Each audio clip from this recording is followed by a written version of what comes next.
Definitely not the starters. You're on the End of the Bench podcast from 100.7 The Score. I'm Mike Hebert, owner of Cantex Roofing and Construction. Every day is game day, and we'll get it right when it comes to your roofing, construction, windows, and mirrors. Call Cantex Roofing and Construction today. Together, we are one serving you. If you're sitting at the end of the bench, don't worry, you're not alone. We're there too. Welcome to the End of the Bench on 100.7 The Score. Welcome in. It is the End of the Bench. I'm Rob Breaux alongside David Collier, Brennan Riker behind the glass. Welcome in, Brennan. Good morning, gentlemen. Good morning. Are you alive, awake, and enthusiastic and ready to start the show? Absolutely. All right, let's do it. It is us in the First United Bank studio. You can call in on the Visual Edge IT hotline, 806-771-0973. You can also hit us up on the Yates Flooring Center chat line. Hit us up on the chat line via the app, brought to you by Happy State Bank, or on the website, TSportsNetwork.com. Flip over to the Listen Live section over on the website.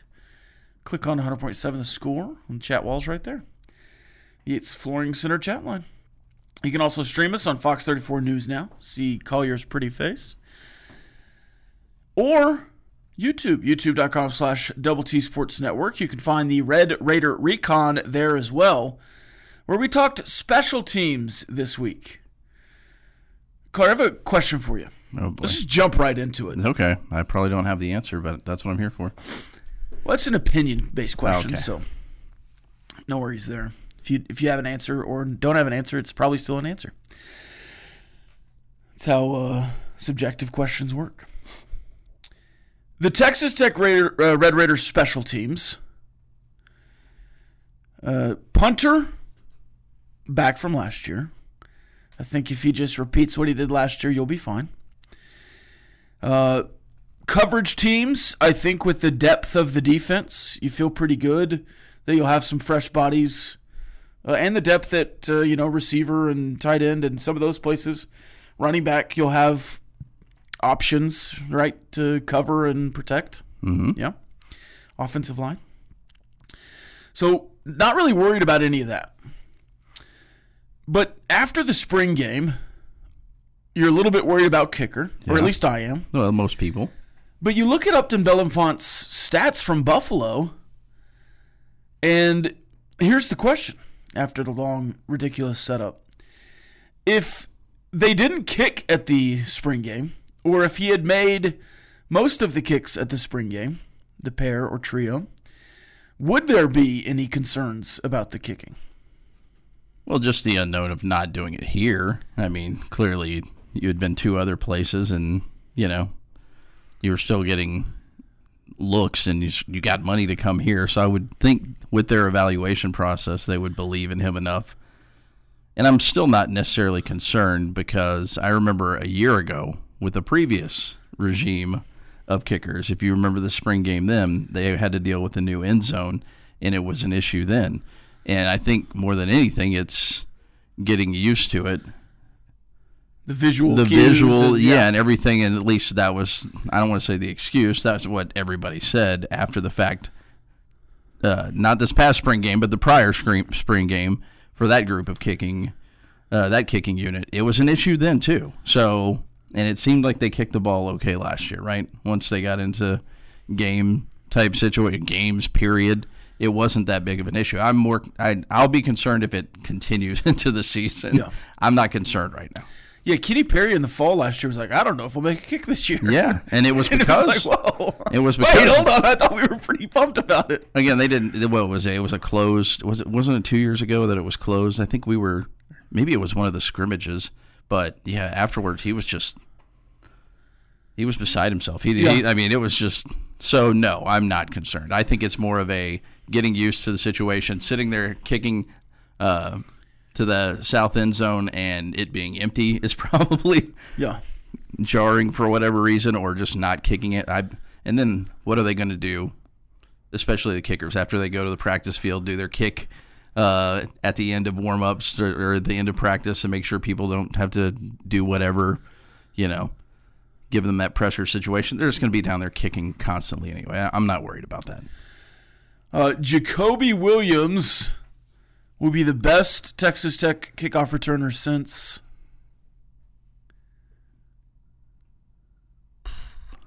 Does he return one for a kickoff? Because didn't Dre McCray do that a couple years ago?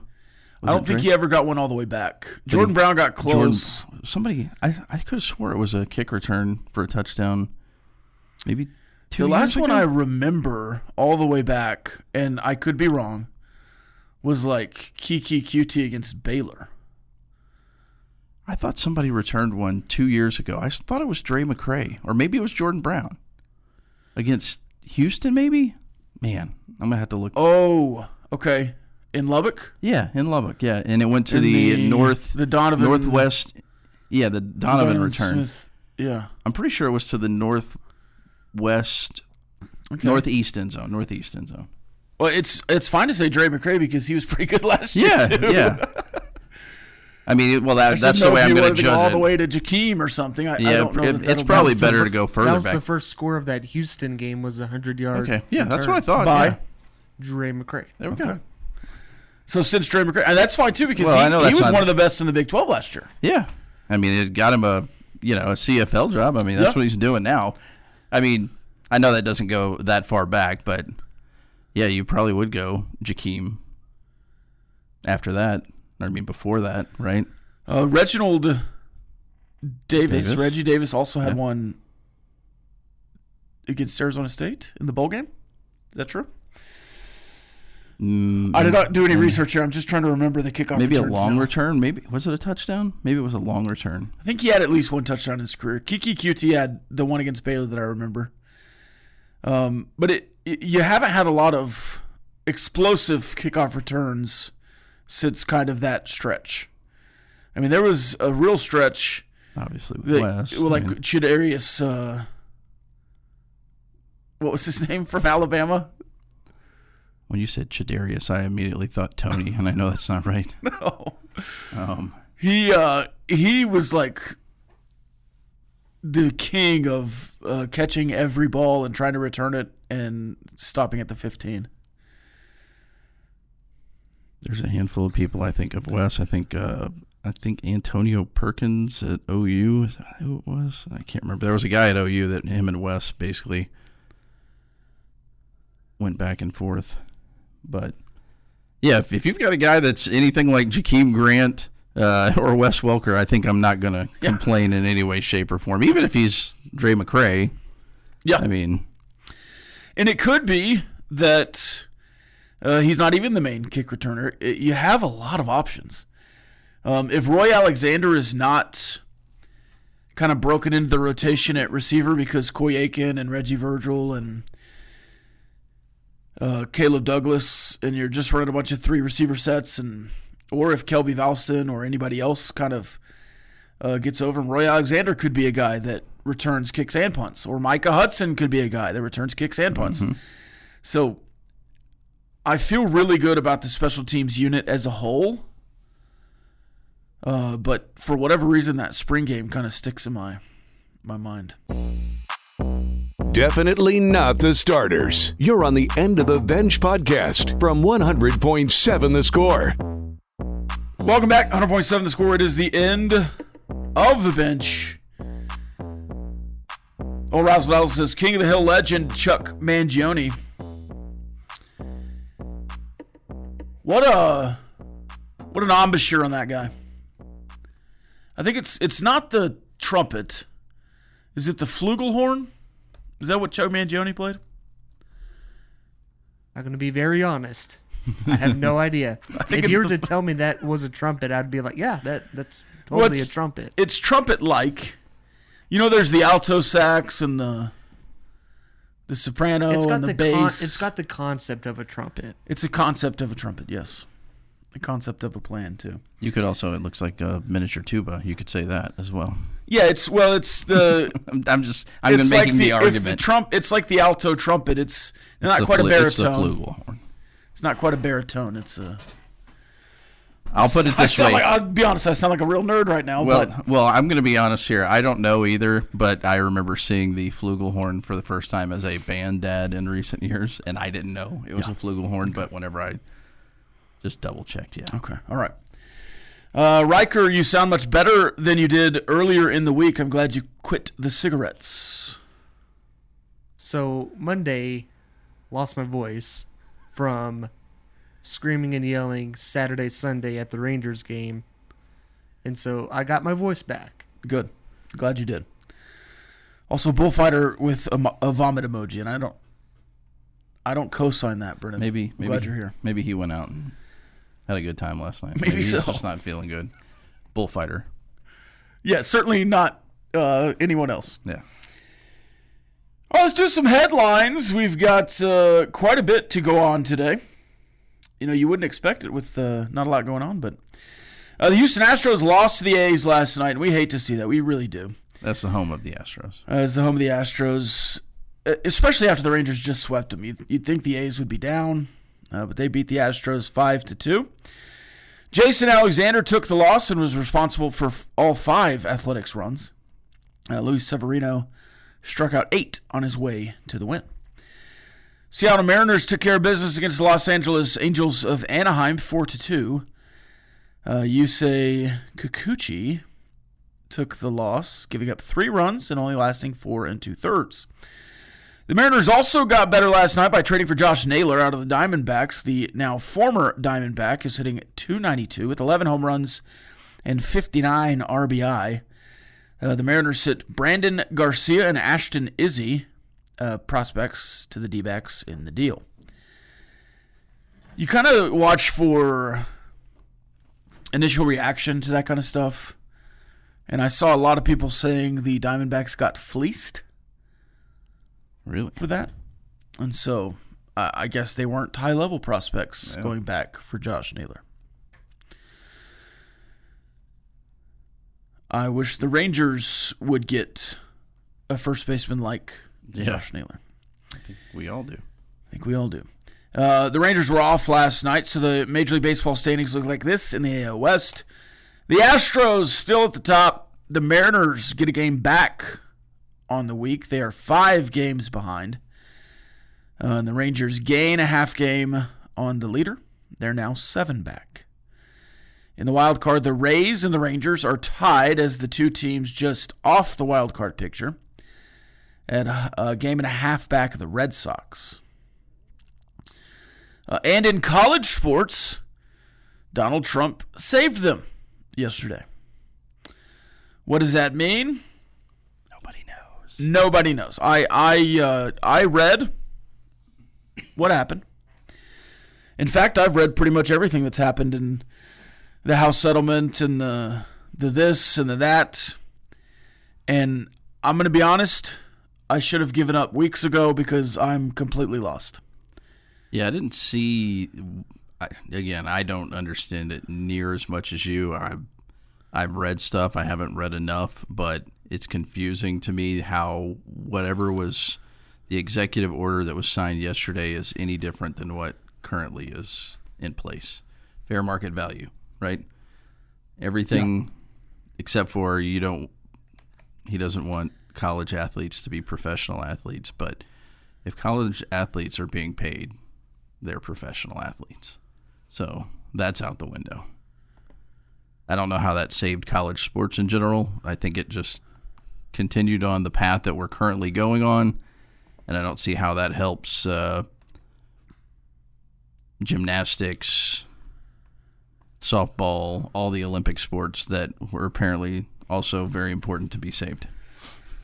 There have been several rulings this week, and one of them says that the collective deals should be treated like any other business. And then, to me, that was like, all right, great for Texas Tech. And then the next deal was some judge in some Northeast state ruled that the NCAA can't punish a team for violating the NIL rules or something to that effect. And then you have the executive order, which basically says everything that's already been said, but I guess is now an executive order to get it in to Congress quicker. Yeah. And now it should pass, likely. I don't know. But Cody Campbell was excited about it. Yeah. He said the objectives are clear: protect and even expand the scope and impact of all sports at all schools and in all conferences. Protect Olympic, non-revenue sports, and women's sports while ensuring we have a robust and well-constructed plan for the stability and sustainability in football and men's basketball that keeps all programs in the game. So, to me, this is where I'm at. In the initial House settlement ruling, the revenue sharing was at $20.5 million. Mm-hmm. And what the SEC wants is basically for most schools to only be able to spend $20.5, and then for the high viz schools to be able to conduct NIL with major businesses because they get fair market value for being a brand. Yeah. With the latest ruling that collectives can be businesses, to kind of course correct, because that, I think, was the original ruling, that allows schools with less visibility to match the major visibility schools. Yeah. And I think and again, this is just what I think, what my opinion of the things are, is that the executive order is more in line with that as opposed to the locking it down and setting a stricter 20.5 revenue sharing, because if that happens, all the revenue sharing money goes to football and basketball, yeah. And the Olympic sports just are screwed. Yeah. So with a more of a soft cap and the collectives being able to pay out to the main viz men's basketball, football players, you have more revenue sharing for the back half of the athletes, which is good for college sports. Yeah. That's my understanding, and I believe that's the best option for Texas Tech to be successful and for schools like Texas Tech to be successful. Not just because of the Matador Club and Cody Campbell, but because there is more flexibility on the back end to be able to compete in track and field and revenue share with track and field and soccer and some of these other sports. And by the way, you just locked in two high-level recruits for women's basketball, 6'6" center and a 6'4" forward. Okay. I'm still somewhat confused. More after this. 100.7 The Score. It's the end of the bench. Playing time is not required. This is the End of the Bench podcast from 100.7 The Score. Welcome back. 100.7 The Score. It is the end of the bench. It's 9:30 on a Friday. We'll be going to, I'll be going to 1 o'clock with Jeff McGuire from 12 to 1. David Collier on the End of the Bench until noon, as always. Brennan Riker, I don't know that he'll leave that room today. You're just going to have to wait and see. Well, usually they lock me in here. I'm not allowed to leave. That's why they have security cameras around this place, is if I try to sneak out, they catch me. There's a Brennan alarm. Yes, there is. It's really loud and annoying, so he's stuck in there. Oh, let's see. I think that's about it on the show today. We're just done? pack it in, yeah. Okay. Well, I just realized Happy Gilmore 2 came out today. Oh, I'm very excited about Happy Gilmore 2. Yeah. So. Have you watched the trailers? Yeah, I've seen stuff. Okay. I don't know if it's going to be any good. Oh, well. It feels like a cameo fest. Yes. But that could also just make it really good. But it seems like, here's what I've gotten so far from the plot. Retired potentially married to his actual wife instead of Virginia Vennet or whatever her name was. Yeah. But she's still in the movie, Julie Bowen. Mm-hmm. And retired, but now he has to pay for ballet school or something for his real-life daughter that's his daughter in the movie. And so he goes back on tour. And I believe they're going to make the Will Zalatoris looks like the original Caddy joke. Oh, they better. Because there's a clip in the trailer, and I believe he's beating up Will Zalatoris like he did the... I think that's what I saw. That would be phenomenal. So I believe we're going to get the Will Zalatoris Happy Caddy gag, whatever it is. All right, I've got a question for you. Now, Jamie's question of the day at 7:30 or whenever they do that was really good, and we might steal that at some point today, like a little raccoon. But instead, I'm going to ask you a different question currently. What is your most confident Big 12 win for Texas Tech this season? What is your least confident Big 12 win for Texas Tech this season? So what game are you most confident that the Red Raiders will win? What game are you least confident the Red Raiders will win? Man, I don't know what to think of UCF, but with it being so late in the year, they might have figured stuff out at that point. Yeah, they're either going to really be figured out or imploded by the end of the year. Yeah. Yeah, so, and to be honest with you, through all the other games, I think it's between them and Oklahoma State. I don't really know what we're getting from Oklahoma State either. They have to be better, right? I mean, you don't have the worst total defense. Besides Kent State. Kent State had the worst. Think about that. You have Kent State and Texas Tech on your schedule, and that's the two worst total defenses in the country from a year ago. So I guess just because of that, and it's really dumb to say that I'm really confident about beating Oklahoma State because I think Mike Gundy has won 6 of his last 7 trips here, or 5 of his last 6, something ridiculous like that. Yeah, and I think Matt Wells was the one that beat him in Lubbock. Yeah. So, I think it was 2021, I think is when. Yeah. Or I think it might have even been 19. I think it was his first year. I think that was his first Big 12 win. 19, yeah. Yeah, then they lost to Kansas. Yeah. I have bad memories from that Kansas game. I think we all do. And I'm almost talking myself out of it at this point, so I'm going to go UCF. Okay. As my most confident win. What about least confident? Least confident, it might just be just because the unknown, and I know that there's so much riding on this season, but going to Salt Lake City for your first road game, knowing how tough the first road game has been, period, for this regime. Yeah.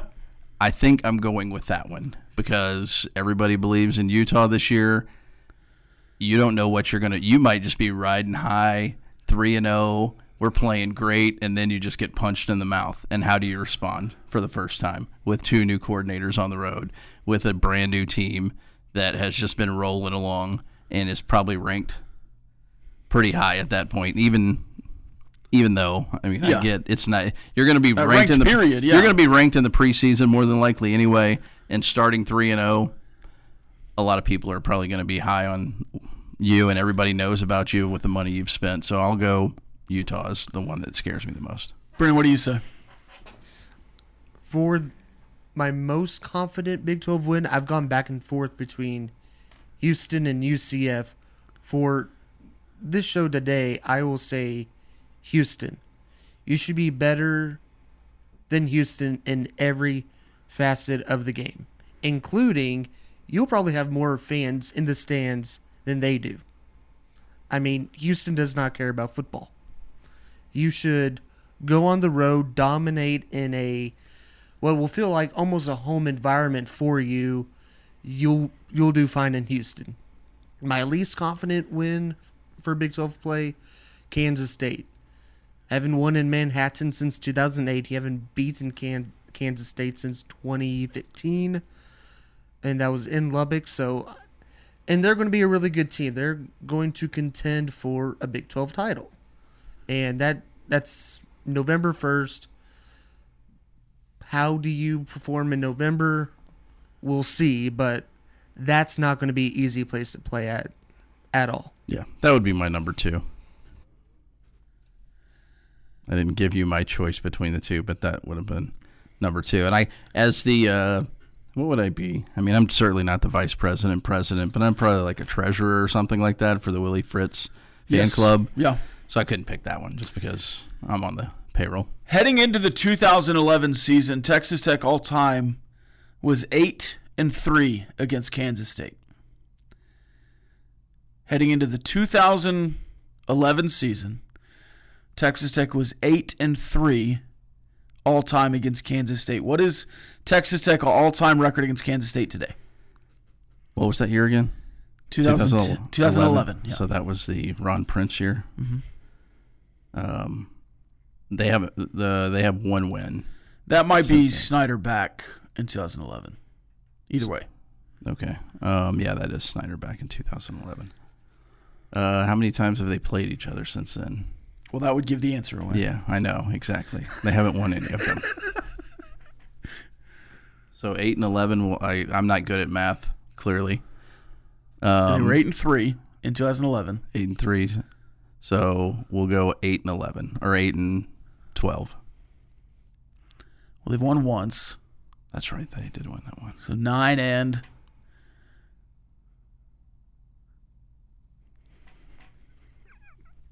9-13. 9-15. Yeah. They are 9-15. You're 1-12. Don't look at me to do mental math. You're 1-12 in the last since 2011. It's not been good. I know. You didn't play them the last 2 years, or you didn't play them last year. So you'll be back playing them in 2025 in Manhattan. The last time you played them was the coming out party for Avery Johnson. But you're up in that game late in the third quarter, and Jake Strong just throws a couple interceptions and all falls apart. Mm-hmm. Jake Strong of McNeese State. Is that true? Is that where he's at now? I think he went to McNeese State. So there's the opportunity here to do something you haven't done since 2015. In Manhattan, something you haven't done since 2008. Let's see. That's still that's still George Bush, yes. If it's November of 2008. Right before Election Day, certainly before the inauguration in 2009. Yeah. So you've not beaten Kansas State and Manhattan since George Bush and Obama were locked in or I guess it was John McCain and Obama were locked into. Was it Mitt Romney? No, he was in 12. Yeah, so it would have been John McCain. What are we bringing politics into this for? I'm just saying that's a point of reference. You know what my brain immediately went to? I was like, when did Baker make his debut with the Red Raiders? It was against SMU. That was 13, right? Yeah. Because George Bush was there for the coin toss. That's where my brain immediately went. For the library? All right. We'll continue on after this. 100.7 The Score. It's the end of the bench. Playing time is not required. This is the End of the Bench podcast from 100.7 The Score. Welcome back. 100.7 The Score. It's the end of the bench. Bucky says that's why Dak was riding the horse because Happy Gilmore's coming out. Maybe so. Okay. Happy did that in the whole first 5 minutes of the first movie. Yeah. Okay, that makes sense. Jake Diekman was part of the Cole Hamels trade. How big was Cliff Lee for the Rangers? Great run to help them get to the World Series. Jake Diekman was massive. with Cole Hamels in that trade. Came. Yeah, because they were both at that spring training. Cole Hamels, really nice guy as well. Let's see. Who are we picking in? Beat the streak. I got to beat Lucas. Let me look. We'll look in the break. I've not looked yet today. Go with Jonathan Lucroy. I don't believe he's in the mix. That was fun. We might try to do that once a week. Pick some teams and try to do that. That was fun. I don't know. I think Rangers probably my number one. Certainly I could do well with the Cowboys. I could probably do the Chiefs just from the last 5 years, 6 years. Yeah. The NFC East I'd probably do well in just because I've watched all the NFC East games with the Cowboys in the last 20 years. And being a Commanders fan. Right, a current Commanders fan, name a bunch of those. So we could also, certainly we could clear like a Texas Tech football or Texas Tech basketball. Probably even baseball. Yeah, I would think so. I would hope so. I would hope so. This is 100.7, the 6th after all. Right, yep. Okay. Are you familiar with Kelly Ford, K. Ford? Only from you guy. talking about him, okay. But yes. He's an analytics guy that does the K. Ford ratings. It is... Look, some of it is just, I don't know how he gets these numbers and they don't make sense kind of stuff. He's got Texas Tech as a top 30 preseason team at 28th. So that's pretty good. Up near Nebraska, Baylor, Louisville is 25th. Arizona State, Kansas State, 22nd and 21st. Those are the top 2 Big 12 teams in the K Ford rankings. Texas Tech 4th in the Big 12 in the K Ford rankings with Baylor at 26, Texas Tech 28th. But I was looking, and he put out also his version 2 of the defensive power ratings and the offensive power ratings. Just based on what we've talked about this offseason, and I guess the confidence on each side of the ball, which side of the ball do you think is higher for Texas Tech? I would assume the defense with everybody that came in. I understand maybe there's they weren't good last year, but it's a different team. I would also assume the defense. Yeah. But currently, Texas Tech's defense rated 58th at a 53.2. Oklahoma at 12th. Nebraska 17th. A&M 18th. Looking for Big 12 schools. Iowa State and Arizona State at 28th and 29th. Kansas State at 26th. Defensively. Cincinnati in the top 50 at 48th. Colorado 55th, Texas Tech 58th, Baylor 60th. I would assume some of this is metrics from last year really affecting the metrics from this year. How do you look at a brand new defensive coordinator and potentially 7-8 new starters, even though like Dingle's a returner but a new starter, so that's 8, right? Brendan Jordan, technically a new starter at a new position. Really, the only 2 returners at starters at their positions, 3, Mo Horn, Jacob Rodriguez, Ben Roberts. Mm-hmm. Everyone else is a new starter, at least a new position. So it has to be really difficult to decipher the Texas Tech defense. But it seems like once you start thinking about it, 58th is pretty good because I'm sure you were, in the hundreds at the end of last season. Okay, well, on the flip side of that, on the other side of the ball, how do you have Texas Tech's offense at number 10? You have a completely different coordinator there. You have your quarterback. You lose one of the best running backs in the country. Why is that 10th? Yeah, you got to it before I did. I have no idea.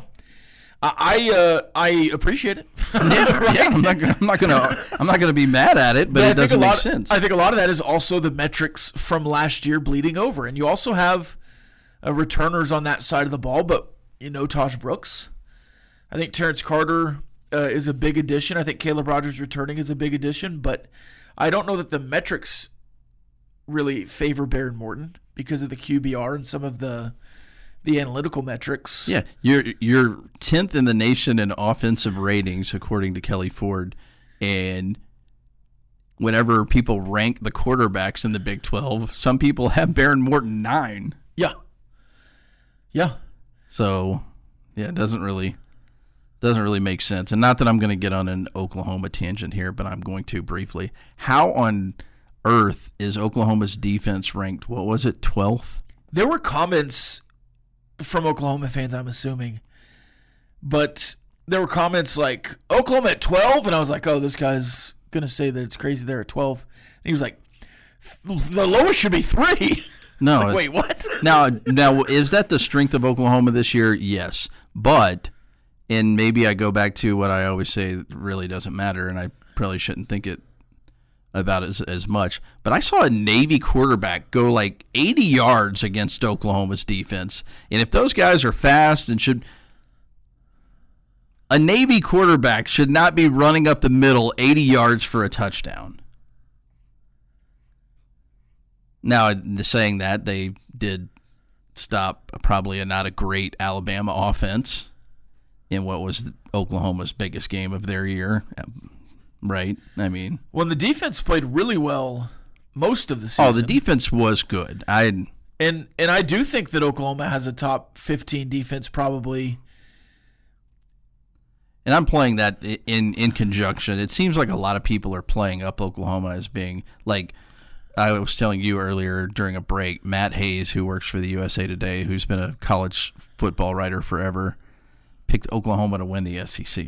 And that, I've never necessarily been a fan of Matt Hayes' work. Yeah. But he's never really liked Oklahoma. The SEC poll that came out was very interesting. I don't think we ever talked about it. Vanderbilt... Yeah, they always get votes for some reason. Got votes to win the SEC, yeah, too. I think last year they got 1 vote. Is that just somebody trolling? I'd have no idea. Why even put that out if... Yeah, it makes you wonder why they do a poll and don't join everybody else not doing polls when Vanderbilt... Yeah, is that some, like, South Carolina beat writer that's like, I don't want to vote for Georgia and Alabama and Texas again. I'll just throw in Vanderbilt. Yeah, because nobody in their right mind is thinking Vanderbilt. Yeah. I think Oklahoma did have a couple. There were several that were down lower, like in the 9 range, that had 2 or 3 votes to win the title, including Oklahoma and Vanderbilt. And I think Oklahoma had 3, and somebody right below Oklahoma had 2. And you're like, how are you picked to finish 9th and 10th in the league, and you're getting first place votes? Maybe it was smart of the Big 12 to get rid of that. Yeah, and Vanderbilt, let's see, 1, 2, 3, 4, 5, 6, 7, 8, 9, 10, 11, 12, 13th. Yeah. But 2 first place votes. Texas, Georgia, Alabama, LSU out front by quite a ways. South Carolina 5th, Florida, Ole Miss, Texas A&M, Tennessee, Oklahoma, Auburn. The top 10. I hope Vanderbilt goes 0-12. Yeah, Diego Pavia has really got a pretty good mouth on him as far as talking trash goes. Yeah, he does. But not nearly as much as the Florida State new quarterback. Have you seen him? Popping off? Castellanos? Yeah. So he played at Boston College, right? And he goes to Florida State, and this offseason he's like, yeah, I've been running the show at Boston College, so at a better program like Florida State, we're going to run the table. It's going to be easy. I've already beaten all these ACC teams. All of his former teammates at Boston College are like, what? What are you talking about? Like, he's been a good quarterback. He's kind of a gamer type. Runs the ball hard. He's tough, it seems like, but, I mean, come on. Is Bill O'Brien still at Boston College? Yes. He is. Strange. Playing time is not required. This is the End of the Bench podcast from 100.7 The Score. Welcome back, 100.7 The Score. It's the End of the Bench. Time for Ask the Benchwarmers. This comes from Bullfighter. Benchwarmers, in your opinion, what is the biggest bust trade the Rangers have made that you remember? All right, was it Garza or Dempster that netted the Cubs? One of them was Mike Olt, which ended up being a pretty good trade because he never amounted to anything at third base. The other one netted Mike them. Lamb. Mike Holt would have been a good one. Mike Smoke. Holt. Justin Smoke. Justin Smoke. Oh, my goodness. Anyways, one of them netted Hendricks. Hendricks for the Cubs that pitched. It was really good for a stretch. I would have rather had him. The Reagans for Aroldis Chapman. Yeah. Could come into it. I think. Though you won a World Series, so I think that was worth it. I've got mine. Cole Reagans was another one. The obvious one is Kluber. That's it. For Clause. That's it. I mean, that's the one. That's the one. I was just trying to name a few others before we got there. Mm-hmm. Bullfighter. My beat the streak today is Luis Ariz. Padres versus Cardinals. Miles Mikolas pitching. That's a lefty-righty matchup. So I've got the Padres, Luis Ariz. I don't know when the Yankees played the Braves, but Jazz Chisholm and the Braves manager got into a shouting match. Chisholm was on second and looking into the Braves' pitcher's glove and was signaling to the batter what pitch it was going to be. The batter eventually walked. That's when the Braves manager and Jazz got into it. Mr. B. Where do you stand on, in the course of a game, if the other team is not either hiding their signals well or just being lackadaisical on stealing signs? Yeah, you probably should hide them a little bit better. Yeah. But part of the game for me. Well, yeah, but I don't like I don't know. I don't like behind second base, like when you would steal signs from the catcher and like making it blatant, making it really obvious back there. Right. If you did something where you weren't trying to, tip it, like you touched your helmet or something like that, but when you're holding your arm out and doing all this stuff where everybody can see that you're doing it, then I don't like it. Which is probably semantics more than anything. Pretty close to it, but yeah, sure. Maybe hide it a little bit better. How about that? Maybe Just like so. you should probably hide your signs. Maybe so. So Luis Ariz, the Padres and Cardinals series starts tonight. The Astros and the A's will continue their series. The Astros-A's played last night. The A's were victorious. Astros-A's 3 more games. What say you on that one, Brennan? I think it's hard for me not to imagine a Astros rebound if it's not 3-1 Astros in the series, it'll be 2-2 split, I think. Who knows though? Maybe the A's were upset about getting swept into Arlington, so they were like, you know what? We're tired of being here in Texas. We're going to take it out on the Astros. That probably is closer to the truth in some professional dugouts than others. That you do have a kind of a, hey, we are better than this. Let's try a little harder here. It's also, I mean, there's a lot of motivation to try to beat the best team in your division. Right.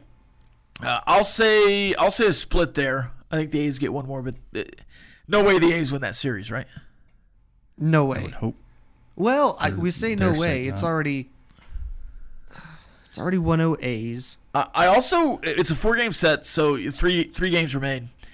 So you got to win 2 more. So it's like a real series now. I will say this: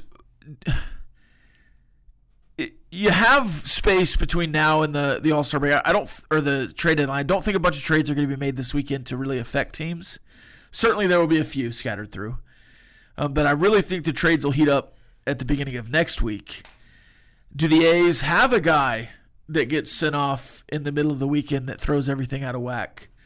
Do the Astros make a move over the weekend and get some, like, do they make a move today and get somebody in on Sunday? I don't think they'll show up tomorrow, but you could potentially have somebody playing for you Sunday. I don't think that will happen through the weekend, but potentially. Braves, Rangers, you've got Eovaldi, Wentz, Rocker, Holmes, Leiter, Elder. It's really hard for me right now to say that Rocker and Leiter just bar none are going to have 2 great games back-to-back. John Rocker. They did last week. Dang it. They did last week. They certainly could again. But I'll go 2 wins against the Braves. Tonight's game on MLB Network, by the way, or right here, or over there on Double T Sports Network, Double T 97.3. Even if you don't get quality starts, especially back-to-back from Rocker and Leiter, it's hard for me not to imagine that the way that this offense has been playing, that they'll able to still produce some runs. So, I mean, you might have a couple games where it's like 7-5, 7-4, 6-4, you know, something like that. But I think even if those 2 guys don't have their best starts, you can afford that against a team like the Braves, who have not lived up to expectations up to this point yet. You do miss Strider, Spencer Strider, who's their ace. And forgive my National League ignorance, I don't watch a lot of Braves games. Joey Wentz, who is 6'5", 220, left-hander. So that could spell a little bit of trouble for the Rangers, but he hits 5.71 on the ERA mark. Grant Holmes, who does have some incredible lettuce, good grief, 3.81 ERA, but he's 4.9 on the year. Lots of strikeouts from him, so that could spell trouble.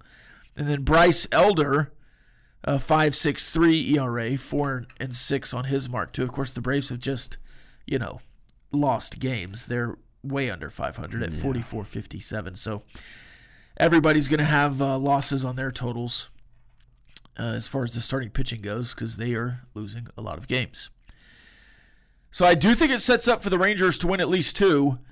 Of course, Eovaldi, we know what he is. Rocker right now has a 5.66 ERA, but since he's returned, it's closer to 3 ERA, maybe even sub-3 ERA now. He's been really good in his last 5 starts. Yeah, his last start knocked down a point or 2 on his ERA. Yes. Yeah, Rocker's last 5, so since June 21st, he's not given up more than 2 runs to anybody except for that one bad start against Los Angeles. I forgot about that one. But even with that one in there, he's given up 2 runs, 2 runs, 2 runs, 6 runs, 0 runs. And he's thrown 5 1/3, 6 complete, 5 1/3, 4 1/3, and then 6 1/3. Those are pretty good numbers for your 4th or 5th starter. And then for the Braves, since baseball's returned after the All-Star break, they are 2-4 with series losses at home to the Yankees and the Giants. And you also have John Gray back in the bullpen, who can go to complete and save your bullpen, or potentially if Eovaldi goes 7 or 8, you don't have to use John Gray tonight. And then if Rocker goes 4 or 5, he could go 2 or 3 and kind of stretch the bullpen that way. I thought it was telling that the spot that John Gray was put in that game against the A's. Yeah, immediately in tough runners on atmosphere. The corners, like you got to get it out, and he did his job, and then of course gave up the 1 hit, and then that's when Bochy made a call to the pen. All right, to the All-Star break, it's Eovaldi, Rocker, Leiter, DeGrom, Corbin, Eovaldi. 3 of those against the Angels, the last 3.